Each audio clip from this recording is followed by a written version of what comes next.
Ganito ang itsura ng 1 bilyong piso. Ganito kalaki ang itsura ng 500 milyong piso na ninakaw ng mga korap na politiko. Ganito kalaki ang itsura ng 250 million. 100 milyon to? Ngayon lang ako nakakita ng ganito kadaming pera. Ganito kalaki ang itsura ng 50 million pesos. Ganito pala ang itsura ng 10 milyon na ninakaw ng mga kurap na politiko. Ganito kalaki ang itsura na 1 milyong piso ninakaw na isang kurap na politiko. Balita ko, pati mga classroom ginawa nyo ng negosyo. Alam nyo ba na ang 1 milyon na to kayang bumili ng 850 pieces na upuan para sana sa aming mga estudyante at kaya nitong punuin ng halos 30 na classroom sa iba't ibang eskwelahan? Diba sabi nyo, kabataan ng pag-asa ng bayan? Pero bakit pati pondo ng edukasyon, pinoporsyentohan nyo? Porkit ba yung mga anak nyo sa private school nag-aaral, kaya sa amin wala kayong pakialam?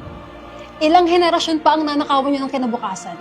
Kung hindi kayo, sino ang tutulong sa amin mga estudyante na magkaroon ng magandang edukasyon? Kung hindi kayo, sino? Sino ang tutulong sa amin para magkaroon ng magandang edukasyon? Karapatan namin to eh. Pero bakit pilit nyo pinagkakait? Etong pera na to, pwede sana magamit sa maayos at magandang sistema to eh. Pero hindi ito nangyari dahil ito'y binulsa at ninakaw. Putang ina! Ganito pala ang itsura ng 10 milyon na ninakaw ng mga kurap na politiko. Sa 10 milyon na to, kung napunta lang to sa amin, kaya sana netong bumili ng libu-libong sako ng binhi at pataba para sa aming mga magsasaka. Mga butil na sana'y itinanim na palay at naging kanin sa pagkainan ng bawat pamilya natin. Kayang-kaya na sana nitong bumili ng daang-daang makinarya at sistemang patubig. Dugot pawis ang puhunan namin dito, pero kayong mga buayang nakaupo, kayo ang nakikinabang sa pera ng bayan. Imbis na umasenso, baon na kami sa utang. Hindi naman kami tamad eh. Pero paano kami uunlad? Kung paulit-ulit nyo kaming ninanakawan.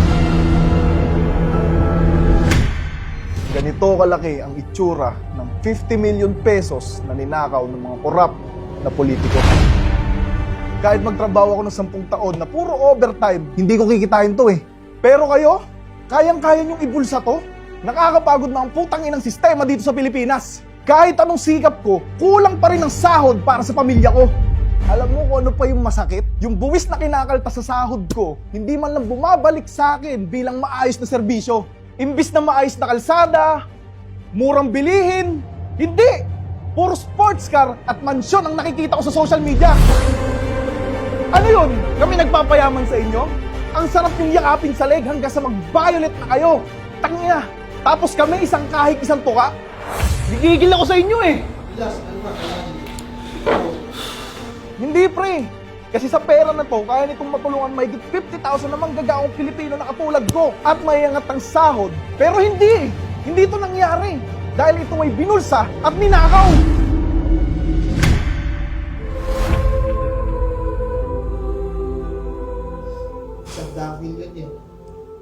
$100 milyon to? Ganito pala kadami ang mga ninakaw ng mga kurap na politiko. Ngayon lang ako nakakita ng ganito kadaming pera. Grabe. 2 milyon sana ang nagugutom na Pilipino ang kayang pakainin nito. Eto ba yung pinag-awayan nyo sa Senado? Mga putang ina nyo! Araw-araw kami nagbabayad ng buwis para sa mga bilihin.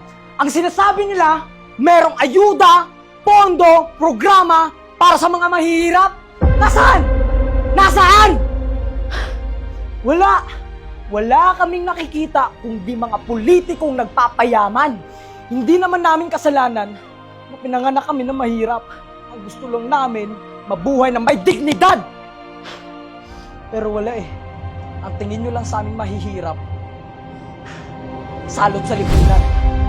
Nagiging mahalaga lang naman kami sa inyo pag kailangan nyo ang boto namin tuwing eleksyon. Diyan kayo magaling. Pero pagkatapos nun, wala na kaming kwenta sa inyo. Ang gagarapal nyo magnakaw ng milyong-milyong pera, na hindi nahuhuli. Samantalang isa sa amin, nagnakaw ng isang sakong bigas. Dinampot agad ng mga pulis. Sa totoo lang, ang dami sana mabubusog sa pera na to. Pero hindi ito nangyari. Dahil ito ay binulsa. Tinakaw.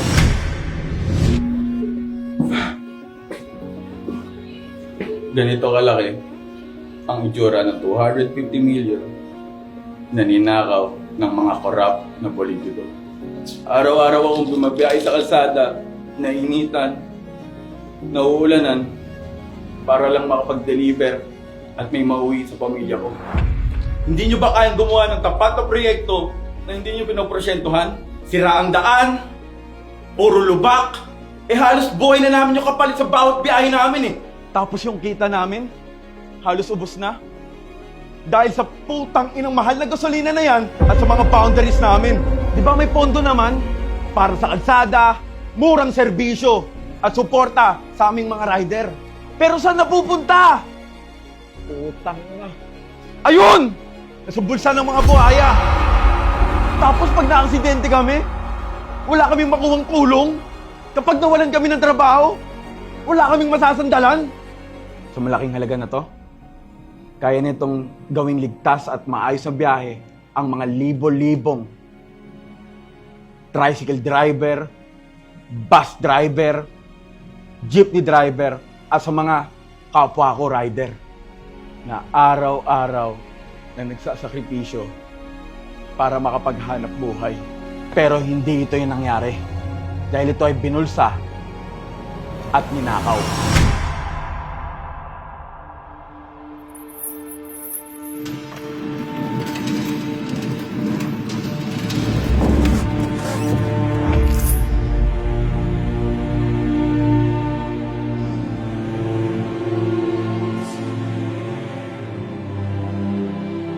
Ganito kalaki ang itsura ng 500 milyong piso na ninakaw ng mga korap na politiko. Kung napunta sana to sa amin, kaya sana nitong magdagdag ng halos 5,000 hospital beds para sa mga pampublikong hospital. Kaya sana nitong mag-provide ng daang-daang teknolohiya, pasilidad at espesyalista. Dahil alam nyo na hindi namin kayang magpagamot sa ibang bansa. Habang kayo, general check-up sa Singapore pa? Sa US pa? Hindi ko piniling magkasakit. Pero bakit sobrang parusa ang magkasakit sa bansang to? Yung sakit ko, pwede sanang malunasan. Kung meron lang sanang gamot at maayos na paggamutan. Pero pagdating ko ng ER, ang sinabi sa akin, wala daw gamit, wala daw gamot, wala daw bakanting kama, walang doktor, lahat na lang wala. Patayin niyo na lang ako! Ang masakit, alam kong may pondo para dito. Pero ninakaw na. Kaya imbis na gumaling ako, araw-araw na lang akong natatakot. Kinakabahan kung aabutin pa ba ako ng bukas. Dito sa Pilipinas, ang mahirap na pasyente, hindi na pinapapili kung lalaban pa o hindi na. Kasi madalas, wala na talaga kaming laban.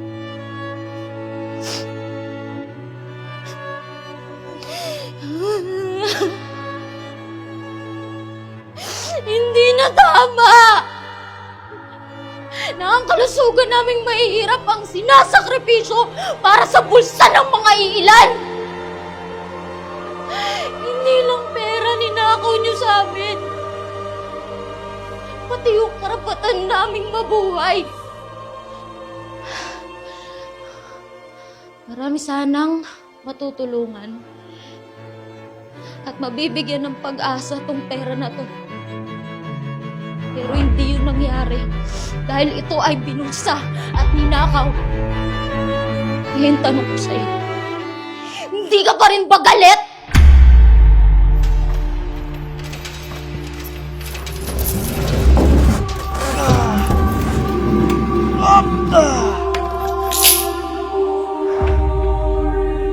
Ganito ang itsura ng 1 bilyong piso na ninakaw ng mga korap na politiko.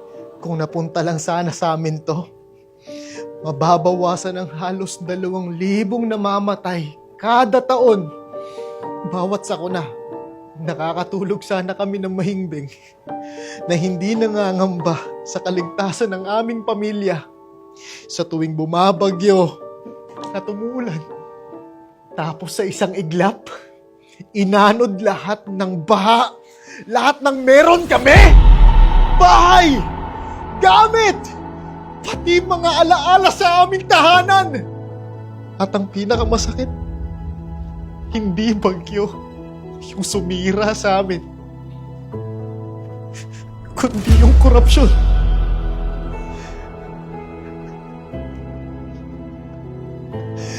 Kung nagamit lang sana sa tama itong pondo na to para sa flood control, masaya sana kami magpapas. Kung maayos sana yung evacuation center, di sana hindi kami nagsisiksikan na parang hindi kami tao.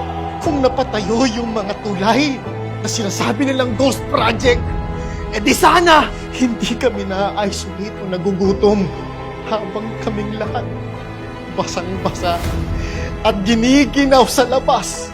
Kayo namang mga kurap, komportable kayong natutulog sa mga mansyon nyo galing sa taong bayan. Oo, bagyo nagdala ng baha sa lugar namin. Pero ang tunay na sumira sa buhay namin ay ang kasakiman! Na hanggang ngayon, umiiral sa ating bansa. Pero hindi pa huli ang lahat. Sana may natitira pang kahit konti na kaluluwa sa mga taong nakaupo sa gobyerno. Patuloy pa rin kaming umaasa ng sambayan ng Pilipino na sa hinaharap magkakaroon tayo ng pagbabago. Para sa mga taong hindi pa bukas sa mga mata, narinig nyo na ang boses at hinanakit ng taong bayan. Ngayon tatanungin namin kayo, hindi pa rin ba kayo galit?